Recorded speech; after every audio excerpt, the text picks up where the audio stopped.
popullist i papërmirësueshëm, propagandus i papërmirësueshëm, edhe një ri që dëshmon çdo ditë të drejtën tonë pse nuk jemi ndërtuar partneritet me të, për shkak se nuk është serioz, i cili është dhe vazhdon të jetë polarizues, kështu që ndesh, si me thonë, kjo është në vijimsinë e tendencës së tij me polarizu dhe me i prezentu gjitha gjërat bardhëzi. Është totalisht e pavërtetë ajo që po thotë.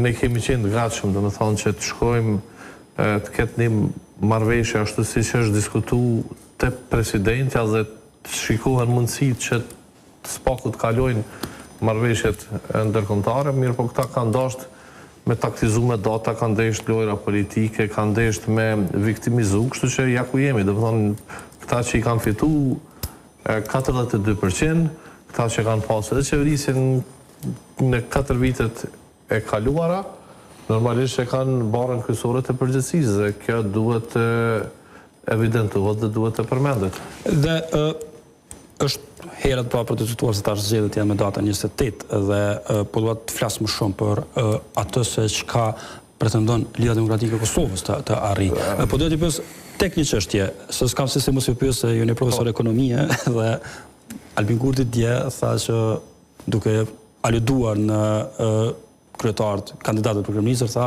po këtë janë ikë prej orës të ekonomisë. Që ky jeton në një farlloj fluske, në një farlloj iluzioni optik, është mësu, mi thonë tjerë të i din gjitha, dhe më thonë, unë kogja kam një farë bindje që ky mendon që i din gjitha gjërat, për shkak se kështu është mësu nga rrethi, nga oborri i tij, nga këshilltarët e tij, nëse mund t'i themi këshilltar, ata që nuk i tregojnë gjërat si duhet dhe ashtu siç janë, nuk mund t'i quash këshilltar, mund t'i quajmë servil të pushtetit, po jo edhe njerëz që ja dojnë të mirën. Kush kish kuptimin pra tek ekonomia, sepse jo kritikën më të madhe keni tek zhvillimi ekonomik, po tjerash, pra mirë po tek çështja ekonomike. Unë dje pata edhe një farë reagimi pikërisht mbi këtë, pra dikush ja ka shtritu jetën qytetarëve me 30% mesatare, po për ato që ka i konsumojmë çdo ditë, për shportin bazike, kjo është mbi 50%,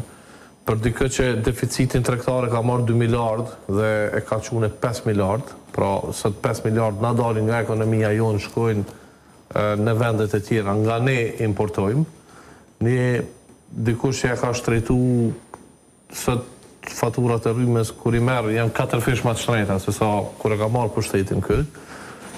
Dikush që nuk e ka prodhu asnjë megawatt 3 energji elektrike, dikush që nuk ka mrime e përmbush asnjë premtim në ekonomi për shi edhe të vëshën me largu të vëshën për energji elektrike, e shumë premtimet e tjera që i ka dhënë edhe me të cilat ka orë për shtet, tash po dalin si mashtrime. Dikush që realisht nuk e ka bo asnjë projekte vetëm në ekonomi, do thonë jo. Përveç që nuk i ka përfundu ato që kanë qenë të nisura nga qeverit paraprake, kë nuk e ka fillu asnjë tjetër të ri. Cili shpjegimi pra dikush që gjatë qeverisës e tij janë largu 200.000 persona, 200.000 qytetarë të Kosovës e kanë lshu vendin për kushte pa të mira ekonomike, nuk mund të flas për ekonomi. Do të thonë kjo është larg për ekonomisë. Një qysh është një lloj politikani mediokër edhe në shumë fusha të tjera. Demagogjit thot ka sa dush, rima ka sa të dush, populizëm ka sa të dush, po ky veç punë s'ka. Dhe rrugin që pra ju po thoni ky është larg prej ekonomisë. Absolutisht po. Po do t'ju pyes në kuptim të pozicionit që e mban pra lëvizat vendose, ata mburren, thonë që ka shumë zhvillim ekonomik në Kosovë. Buxheti është bërë 4 miliardë. Unë mendoj që është ofendim ndaj qytetarëve që po kam problemi pagu faturat në fund të muajit, kështu që s'kam çfarë të shtoj më shumë. Sot i kam taku spaku një 10 kompani, spaku një 50 qytetarë të ndryshëm, për shkak se tash jemi edhe në fushat, dhe nuk e dëgjova asnjë person duke fol që ka gjendje më të mirë. Në fakt kompanitë janë buzë kolapsit. Kjo gjendje nëse vazhdon, ato kolapsojnë.